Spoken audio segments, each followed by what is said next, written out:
খাই দাই ঘুরি। আর কেয়ারের চাকরি সারা দেশে যাওয়া যায়, মানে ট্যুরে ট্যুরে গেলে প্রতিদিন 20 টাকা করে অ্যালাউন্স পাওয়া যায়, অনেক টাকা। দিনে 20 টাকা মানে এখনকার 2000 টাকার সমান বলতে হবে। 61 কথা 62 কথা বলতেছি। তারপরে এইভাবে করে টোরে দিন কাটাচ্ছি। 66-এ যখন আমার ইন্টারমিডিয়েট পরীক্ষা হবে মে মাসে, ওই যে নাইট কলেজে ভর্তি হয়েছি ওখানে, এর আগে ফেব্রুয়ারি মাসে তারা আমাকে বললো আমার অফিস থেকে তোমাকে কুষ্টিয়া যেতে হবে।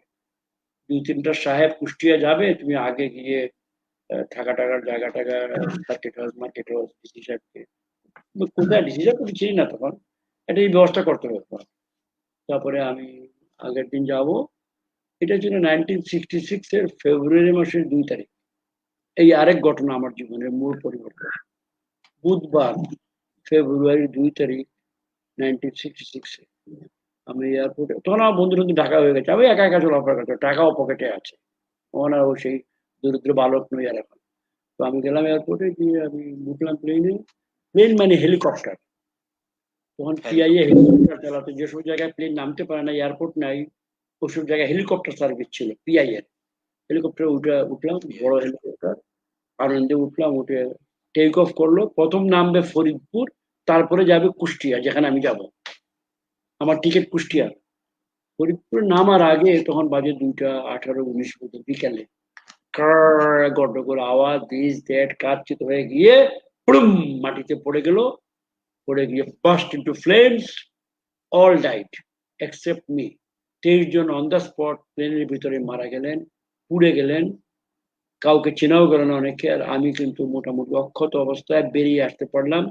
ইমার্জেন্সি এক্সিটের পাশে বসা ছিলাম, ওইটা এমনিতেই খুলে গেছে বাড়ি মাটিতে ইম্প্যাক্টের জন্য। আমি ওইদিকে বেরিয়ে এসেছি এবং গ্রামের 2-3টা লোক আমাকে দেখে টেনে টুনে ধরে নিয়ে তাদের বাড়িতে নিয়ে গেছে, এয়ারপোর্টের কাছে, ফরিদপুর শহর থেকে 2-3 মাইল দূরে। তারপরে আমি ওদের বাড়িতে, তখন বুঝে কটা বাজে, 2-2:30-2:30 বাজে বুঝবে। কিছুক্ষণ পরে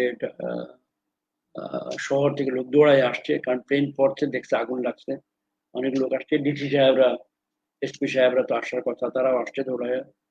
তারা ওই, যেহেতু শহরের কাছে, আইল টাইল কেটে রাস্তা করে তারা অ্যাম্বুলেন্স নিয়ে আসছে। তারা শুনছে যে একটা লোক বেঁচে আছে, তো ওই বাড়িতে তারা আসছে, এসে আমাকে উঠায় অ্যাম্বুলেন্সে করে ফরিদপুর সদর হাসপাতালে নিয়ে গেল। নিয়ে গিয়ে ডিসি সাহেব আসলেন, পরিচয় করলেন আমার সাথে, ভালো করে জিজ্ঞেস করলেন, দেখলেন টেকলেন। ডিসি সাহেব কে? এম কে আনোয়ার, বিএনপির বড় নেতা, কিছুদিন আগে মারা গেছেন, অনেক সিনিয়র লোক, ভেরি নাইস ম্যান। উনি আমাকে বললেন যে ঠিক আছে, তুমি তোমার ব্যবস্থা আমরা নেবো, চিন্তা করো না। তোমার সম্বন্ধে গভর্নর সাহেব বোধহয় আসতে পারে বিকালে। তোমার ঠিকই দেখি 5টা আসর নামাজের সময় গভর্নর অফিস পাকিস্তান আব্দুল মনিম খান, বিখ্যাত, যার সম্বন্ধে আমরা তখন চিল্লাচিল্লি করি, কারণ তখন তো অলরেডি আওয়ামী লীগের হাওয়া শুরু হয়ে গেছে। আমরা সব আওয়ামী লীগের সাপোর্টার, বঙ্গবন্ধু সাপোর্টার, আর এই লোক গভর্নর পাকিস্তানের পক্ষের লোক। সুতরাং তাকে আমরা নামে চিনি, চেহারাও চিনি। সে আসলো বিকেলে হাসপাতালে, এসে আমাকে মাথা হাত পা বুলালো, দোয়াটা করলো, আমাকে সান্ত্বনা দিল, খোঁজ খবর নিল উনি।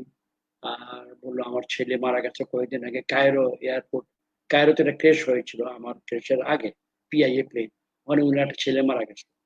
বলে, বাবা আমার ছেলে মারা গেছে এই প্লেন ক্রেশে, তোমার দোয়া করিতে, তুমি ঢাকা আসলে আমার সঙ্গে দেখা করো, ঠিক আছে? তারপরে উনি চলে গেল। রাত্রে ছিলাম, পরের দিন খবর আসলো আমাকে ঢাকা আসতে হবে, আরেকটা হেলিকপ্টার যাবে আমাকে আনার জন্য। ও মা, আমি বললাম না বাবা, আমি হেলিকপ্টার যাবো না, আর না, এনাফ ইজ এনাফ। তারপরে যাই হেলিকপ্টার আসলে অ্যাম্বুলেন্সে করে নিয়ে গেল গোয়ালন্দ ঘাটে, নিয়ে গিয়ে স্টিমারে উঠাই দিল। স্টিমারে করে সারাদিন সারা রাত এখানে নারায়ণগঞ্জে নামলাম। নারায়ণগঞ্জ থেকে একটা গাড়ি দিল, সব পিআইএ এগুলো করতেছে। পিআইএ আমাকে নিয়ে গেলো হোলি ফ্যামিলি হাসপাতাল, এখানে আছে না, ওখানে নিয়ে আসলো।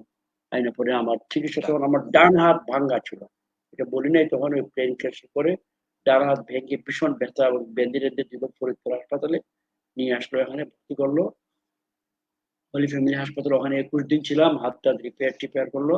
আর 2-3 দিন পরে আমার মাও আসলেন, গ্রামে খবর দেওয়া হলো, উনি আসলেন, শর্ট করে বলছি, হোলি ফ্যামিলি হাসপাতাল থেকে বেরোলাম 21 দিন পরে, বেরিয়ে তারপরে পরবর্তী পর্যায়ে আসছি আর কি। এই হলো দ্বিতীয় মিরাকেল। প্রথম মিরাকেল ছিল ওই পাকিস্তান স্কুলে যাওয়া, যেখানে যাওয়ার আমার নর্মালি কথা, আর এই হলো তারপর আমার বিমান দুর্ঘটনা থেকে বেঁচে। বিমান দুর্ঘটনা আমার সেকেন্ড বড় ঘটনা আমার জীবনে। এবার আমরা জানতে চাইবো আপনার ভালোবাসার কথা জানতে চাইবো প্রফেসর মিসেস মান্নান, যিনি আপনার সহধর্মিণী এবং আপনার পরিবার সম্পর্কে একটু শুনতে চাই। এরপরে আরো